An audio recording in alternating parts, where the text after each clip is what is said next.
I discovered my BF of 3 years is cheating. Tonight is the biggest night of his life. Help me. I won't go into all the gory details of our relationship. We were in love, and well, I still love him. But I found out, clearly he does not. I discovered proof that he has been cheating on me for a while, in the form of small home movies of them. I don't know the girl, and from the looks of their conversations, yep, went ahead and post-discovery snooped, she has no idea I exist. Tonight is the biggest night of my 25 FBF's 28M life. He's receiving a state award at a big dinner with a few hundred people attending, from his mom and dad to councilmen and all of that.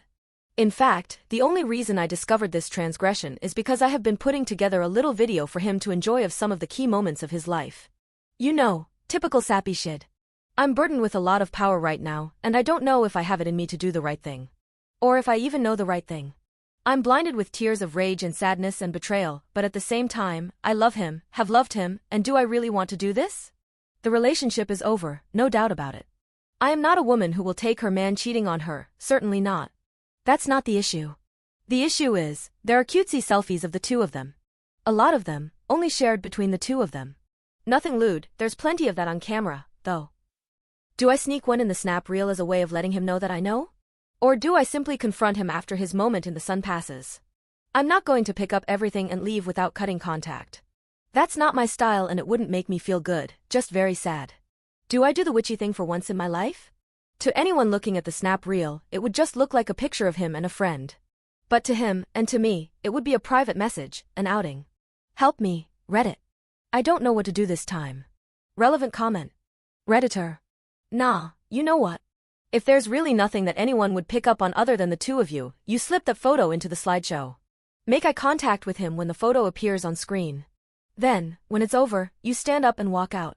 It ain't the high road, but nobody needs to walk the high road all the time. OOP.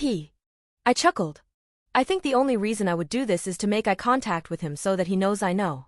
But I'm not sure I have the guts to do that. I'm not exactly Olivia Pope. Update.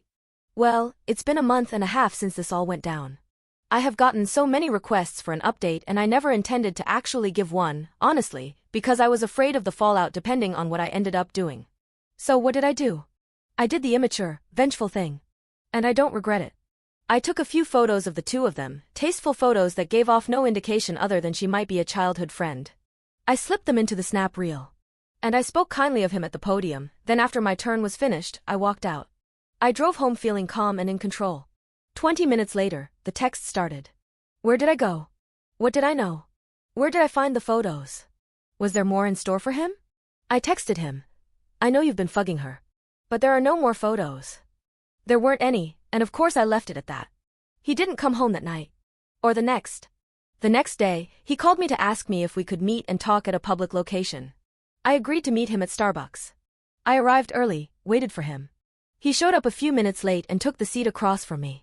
He started right off with the excuses, how it just happened and he regrets it fully, she doesn't mean anything to him, and that she looked like a girl he had a crush on in high school and he was powerless against his teenage self. I didn't interrupt him, just let him have his time. When he was done and looking at me for a sign of what might happen next, all I could say was, so where did you stay the past few nights? Her house. And what did you do? He wouldn't answer. There hadn't been any doubt in my mind. Really? I knew I was leaving him. He talked over himself, apologizing, begging for forgiveness, saying he'd change. I told him that I didn't want him to have to change himself. That if who he was, naturally, was someone who cheated on his girlfriend, then that's not someone I wanted to be with. He said that he was thinking of proposing to me, and all I could say after that was good thing I found out before. Fast forward to a few weeks later. He's moved out, and I am doing well. We have cut off contact. People ask me about him all the time, and I just let them know, he left me for a girl who looked like his high school crush. So that's the end. We are broken up. We are never, ever, ever getting back together. I don't feel any regret for how I handled it. Like one commenter said, there's no need to take the high road all the time.